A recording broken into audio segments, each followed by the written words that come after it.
Preparado también para el día de hoy. Permíteme preguntar sobre uno de los casos, porque no podemos minimizar, digo, no minimizamos tampoco, pero tal vez no le damos la trascendencia porque ocurrió en el Chaco y nos resulta muy lejano. Y eso en general, no solo a nosotros. El caso de la niña. Sí. Ayer cerramos el programa con la información de que 2 personas fueron detenidas, le iban a llamar a declaración indagatoria. Todo apuntaba a que realmente esas personas podrían estar implicadas en lo que sería un asesinato y violación de una niña indígena. ¿Qué pasó finalmente? Y vamos a arrancar con ese tema.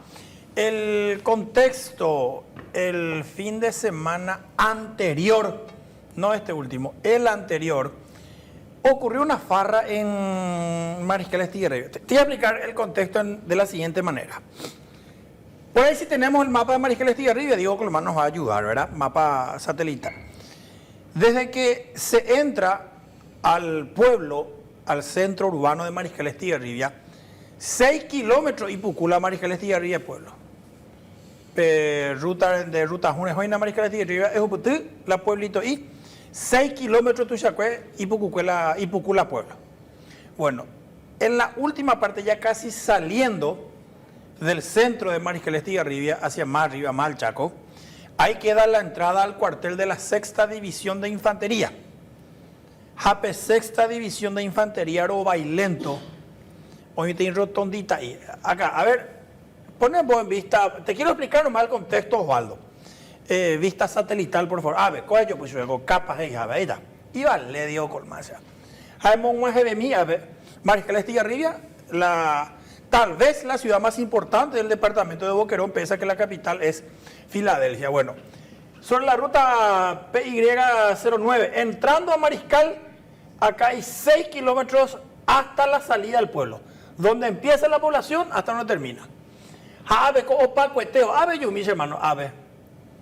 Acá, acercamos acá, ahí donde dice Escuela Agrícola. Bueno, acá está, esta es la entrada, esta es la ruta, está el surtidor Petropar, y este es el cuartel de la 6ª División de Infantería. ¿Cuál es la cuartel? En Moamuibemí, ave, esta parte. Ahí está. Esa es la entrada al cuartel de la 6ª División de Infantería. Y acá hay una especie de rotondita, donde hasta ese fin de semana había casillas. Y en esas casillas había de todo. Los fines de semana sí que ahí era acá, en esta parte. No se ve todavía, no manda el mapa satelital porque no está tan actualizado. La entrada a la 6ª División de Infantería y casi enfrente acá había casillas. Upe Poñemosco, oye Farrea y mi. La mitad su cuera, un mío sea estancia, güey, entre camioneros cuera que vienen de Bolivia o que van a Bolivia, pueden ser paraguayos, bolivianos, brasileños, o pues talli pepe, porque desgraciadamente dicen que en ese lugar era un punto de explotación sexual infantil. Muchas niñas eran explotadas sexualmente ahí. Y acá cerca queda una comunidad indígena de la parcialidad Nivaclé. Y lamentablemente muchas de las niñas explotadas sexualmente o que sufrían explotación sexual son de la parcialidad indígena Nivaclé. Y el fin de semana, como cada fin de semana, hoy llegamos a la farra y bebé. Ayer nos dijeron los policías de Boquerón, para que nos imagináramos este lugar, es como una especie de calle última, nos dijeron. Donde ahí no son prostíbulos, no son quilombos, sino que son casillitas, la actividad. Bueno, y una niña de 13 años, indígena, Nivaclé, estaba siendo explotada en ese lugar. Jauya rabia si y cuaybeteín la arriero en UPB, o era jala mitacuña y ver ahí le llevó hacia este montecito, y probablemente abusó de ella y la mató. O sea, digo probablemente la abusó porque científicamente no se pudo determinar todavía, porque te voy a seguir contando. Probablemente abusó de ella y la mató. Y el cuerpo se quedó ahí a un costado de este montecito. Recién el miércoles último, creo que ustedes hicieron incluso ese día el caso, yo estaba de vacaciones nomás. El miércoles, ya por el olor nauseabundo, y como la niña no regresaba a su comunidad indígena, salieron a buscarle y encontraron ya su cuerpo ahí. La ropa interior de la criatura estaba a un costado. ¿Y por qué menciono esto, Osvaldo? es simplemente porque ese es el principal elemento que hace suponer a los investigadores que la niña sufrió un abuso sexual. Bueno, pero como el cuerpo ya estaba descompuesto, no se pudo determinar con precisión la causa de muerte. Si le estranguló, si le clavó, si le disparó o cómo le mataron a la pequeña. Bueno, miércoles Yetopá, jueves, viernes. Policías de Investigaciones de Boquerón, cuyo jefe es el comisario principal Hugo García, y de la Dirección de Policía de Boquerón, cuyo director es el comisario general Ramón Escobar, empezaron a hacer una investigación, relevamiento de datos, acompañados o supervisados por el fiscal Lucrecio Cabrera, con el que hablamos ayer. Y otras dos niñas indígenas de 14 años y de 15 años se animaron a hablar a instancias de la lideresa de la comunidad. Porque había sido la niña, ahora fallecida, el fin de semana anterior, salió de su comunidad con estas otras dos menores de edad. Jaumi Moco y Mitacuña, ella oye, la joven becueras de 13 años en dos joveis. Entonces yo fui más la de 14 a la de 15 años, moime fulanita.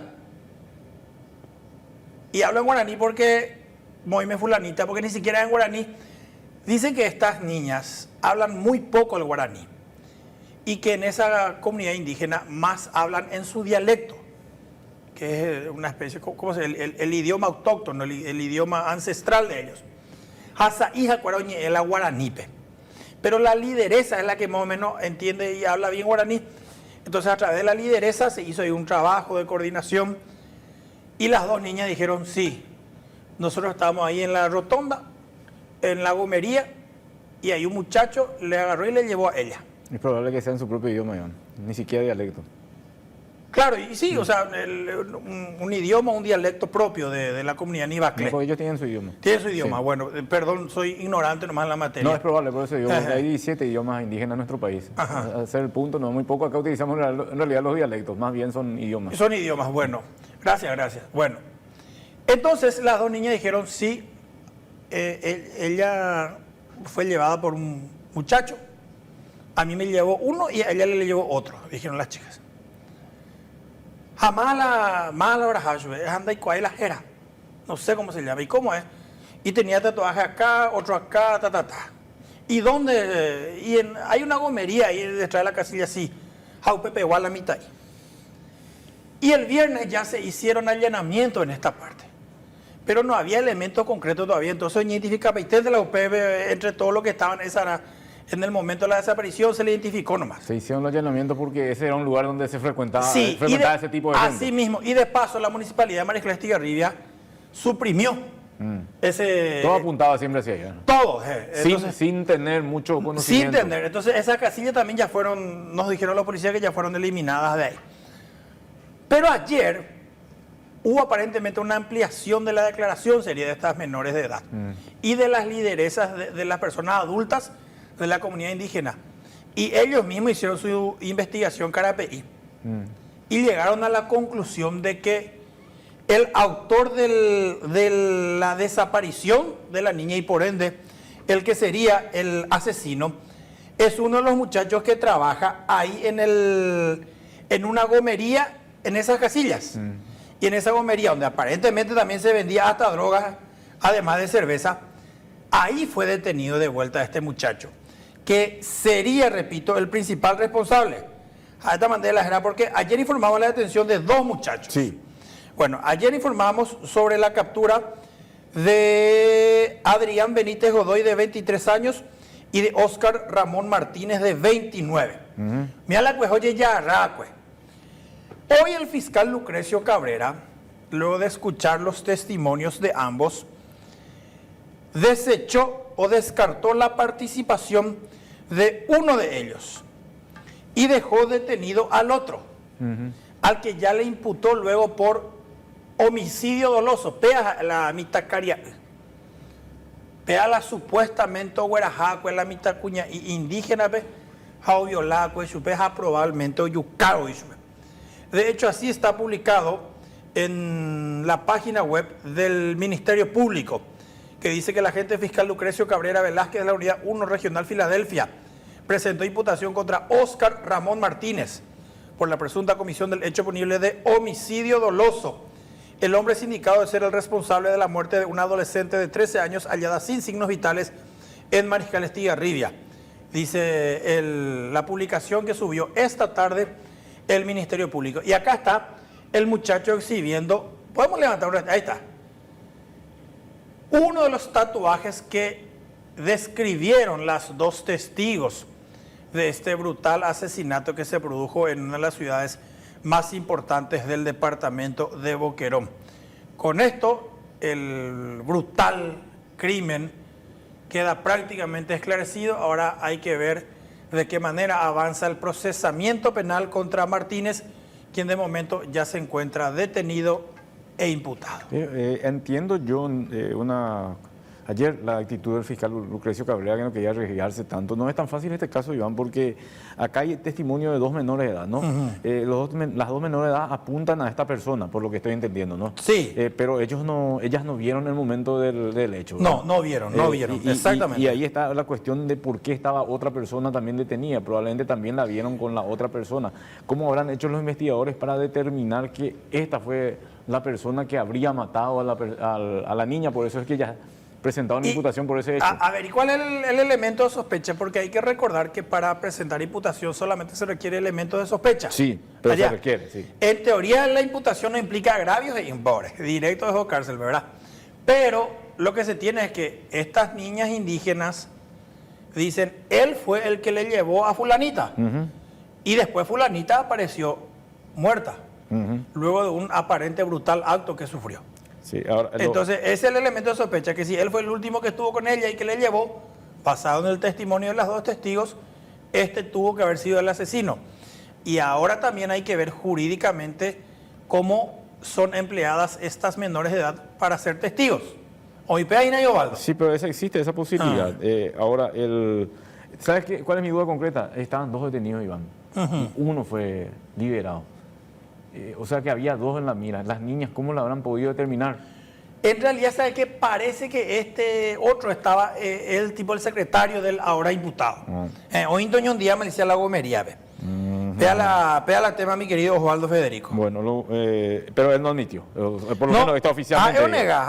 Muerto, más no hay puesto, vea. Claro, nadie tiene la obligación de declarar en su contra. Pero por allí había algún indicio de ese lado. Ojalá que pueda avanzar la investigación y se pueda esclarecer lo sucedido. Y bueno, otra vez, Iván, vos estabas diciendo, ya se tomaron todas las medidas de corrección en ese lugar, pero fíjate vos, con qué claridad te estaban señalando, esto funcionaba así, siempre lo funcionó así. Sí. Los fines de semana sobre todo veíamos que ocurría esto y se aceptaba como parte de la sociedad allí en esa zona.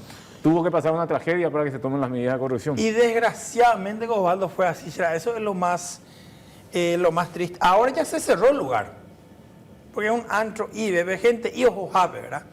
Pero después de la muerte de una niña, y nos decían hoy también que hay muchos otros casos que ni siquiera se denuncian. Y lamentablemente la explotación sexual infantil en ese lugar probablemente ya está prácticamente normalizado. Y esto sin ánimo de entrar en el tema del morbo, ¿verdad? Pero qué triste. ¿Qué dice la gente que va al rally, por ejemplo? No tiene nada que ver el espectáculo del rally con esto. Pero siempre se escucha, en el rally se va, las niñas indígenas son explotadas. Bueno, y evidentemente esto es cosa por lo visto normal, entre comillas. Sí, o permanente o común. Ahí también está, y nosotros somos muy sensibles hacia nuestros hermanos indígenas, pero muchos de ellos aprovechan también esa situación. Y no con esa cuestión de la Xinjiang o compadecernos deberíamos estar justificando lo que está sucediendo, porque no puede ser que los responsables también de esas comunidades estén aceptando lo que está sucediendo en ese lugar. Acá hay responsabilidad de ambos lados. Indudablemente las autoridades, las que manejan la zona, tienen mayor responsabilidad porque es obligación corregir este tipo de situaciones. También allí puede entrar INDI, puede entrar el Ministerio de la Defensa, el Ministerio de la Niñez. Secretaría, sí. Ministerio ahora. Ministerio de la Niñez. Sí, pero también los líderes indígenas que se están prestando a esto, porque esto tiene un costo. Claro que saben. Y no son las niñas las que están cobrando por esta situación de trata precisamente, sino son personas mayores de edad. Reitero, Iván, la forma en que se le encontró a la niña, le encuentra una persona allí en el monte, prácticamente por el olor nauseabundo. Bueno, pero... Y no precisamente porque se fueron a denunciar los Y familiares. ella desapareció viernes, el miércoles la encuentran, 5 días después. Y los familiares no denunciaron. Ahí está. Lo por único que eso. dijeron salió el viernes. Sí, algo pesado, se llevó el fin de semana, cuesta 2 o 3 días a WPG. 13 años tenía. 13 años.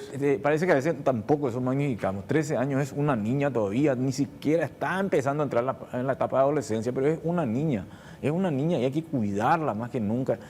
Y lastimosamente ocurrió esta tragedia que esperemos las autoridades puedan esclarecerla plenamente. Estamos viendo que se pone todo el empeño al respecto por parte de las autoridades investigativas, pero que no sea, que no se repita nada más, porque en este caso ella pagó por los pecadores. Nuevamente se cumplió